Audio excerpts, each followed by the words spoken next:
We're going to start with the nation. Yeah, we can see somebody's desperately trying to become governor of Edo State. That's G.R.A says, I am most qualified. 3 presidential jets proposed for sale. Kaduna deaths, El-Rufai's son Bello disagrees with brother.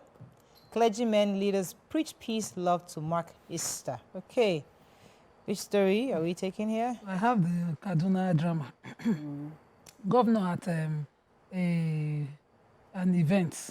I'm trying to get a town hall meeting. The governor had a town hall meeting in Kaduna where he revealed that his administration inherited $587 million, which is $587 million, 85 billion naira, and 115 contractual liabilities from the predecessor, which was El-Rufai's administration in Kaduna. And Bashir El-Rufai, son of the former governor, cannot have it. He went on Twitter, X, and he tweeted that, the governor was just trying to cover his incompetence. He says in his tweet, these guys have realized that they are wholly incompetent, and the only way to mask the nonsense is to deflect from a governor who is always sleeping in Abuja to a litany of incompetent aides who were only rewarded for foolish political reasons. But then we had his reply from another APC chieftain, Ibrahim Amadu, who claims to be his brother. I'm trying to see how. He says that he sides with the governor, that the governor did nothing wrong, revealing that he had inherited some debt. And he says he distances himself from what Bashir had said, and said that he's loyal to the governor. He says, what is wrong in the inability of the former governor's son to comprehend the rationale behind the disclosure to the public?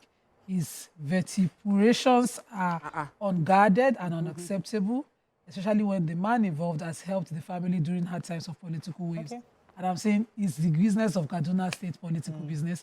If the governor says he inherited certain things, you come and rebut it with evidence. Not insult. Not insult. It was done in Anambra when Obiano took over. All right, let's take that story in the nation. Yeah, so fake soldiers, operatives of the Isheri-Osun Police Division in Ogun State, in Lagos State, sorry. Isheri-Osun is in Lagos State. They discovered there was a man alleged parading himself as a sergeant major. His name is Femi Balogun. He had on the full military camouflage, and he was around the Ijegun area, the riverine community where a lot of oil bunkering takes place, and it's a haven for criminals. The army has been on the army's wanted list. Apparently, he has been parading himself as an army officer before, and the visibility patrol along Fagbile Estate in Ijegun caught him. The police spokesperson, David Benjamin Ohudeni, already confirmed his arrest and said that the military has been contacted. They confirmed he was a fake military, he was impersonating, and that he will be charged to court. And it's worrisome that somebody can have you can disguise and be fully unrecognizable as a fake military person. We need the police to do more of this so that we can have more trust when we see someone wearing the uniform. Exactly. Okay, so I have 3 presidential jets proposed for sale. Cost of maintenance now a burden to government. 3 jets in the presidential air fleet are to be sold off. It was launched at the weekend. This is part of the cost-saving measures being adopted by the Tinubu administration. This is fantastic. And we can remember, like sometime in 2016, during the G.R.A administration, 2 jets were put on sale, but nothing happened. Yes, they ended up not selling them because I heard one of the bidders, instead of paying $24 million, reduced it to $11 million. So they decided not to sell. So 3 planes have been now penciled down for disposal. The main reason is the cutting down of high maintenance costs. I think officers in PAF were particularly concerned about the frequency of maintenance and how much it costs the nation, especially in this economy. The president decided to let off the aircraft that constitute the most burdensome. So that's a good one. So an investigation has confirmed that the presidency might have incurred over $5 million as maintenance fees in the past few months. That's ridiculous. So this is a good one. You sell it to international, different countries across the world. Yeah, so anybody that wants to buy. Even within Nigeria, we don't have any company that can, or any private person that can start maintaining that kind of $5 million. That's a lot. The Punch. Easter, governors, senators beg Nigerians say hardship over soon. TCN raises the alarm over planned attacks on power facilities. Police begin search as Benue man drowns in Ogun. Confusion as man dies in car during Good Friday service. Delta bloodbath. Fleeing Okoma villagers lament hunger and snake bites. Dangote and 106 others get tax holiday over 2.5 billion naira investment. And banks eye euro bonds, foreign investor for 4 trillion naira fresh capital. Okay, which story are we starting with? I'm going to quickly do the human interest. So this man, an indigenous of Benin State, is Sunday Ogad, reportedly drowned in the Enyimba River in Odobolu local government area of Ogun State.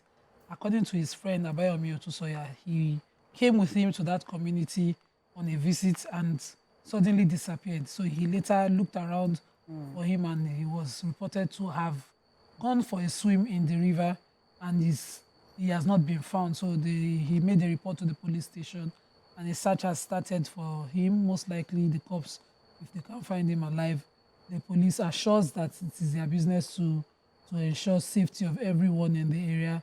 And the spokesperson for the Ogun State Police Command has confirmed this.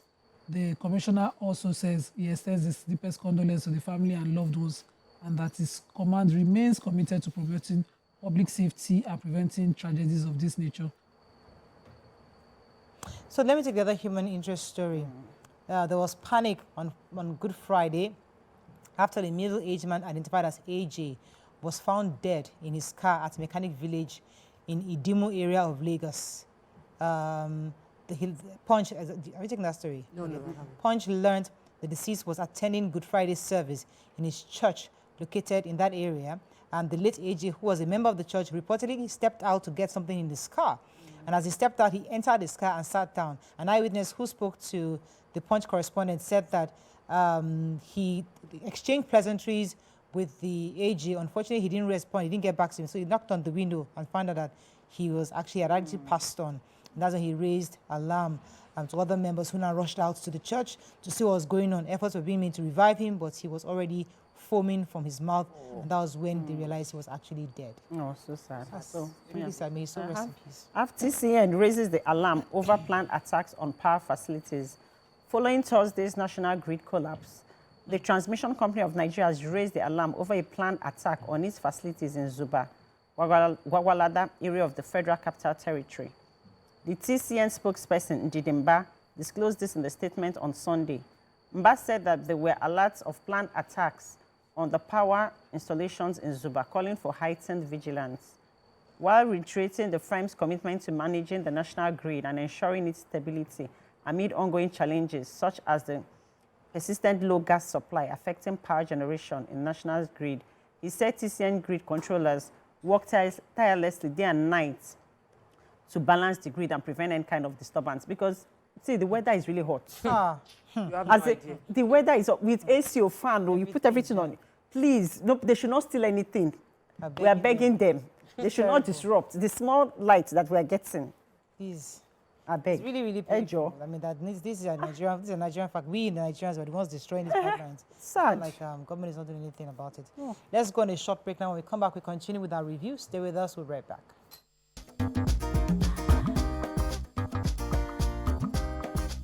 Stay tuned. Your view will be right back.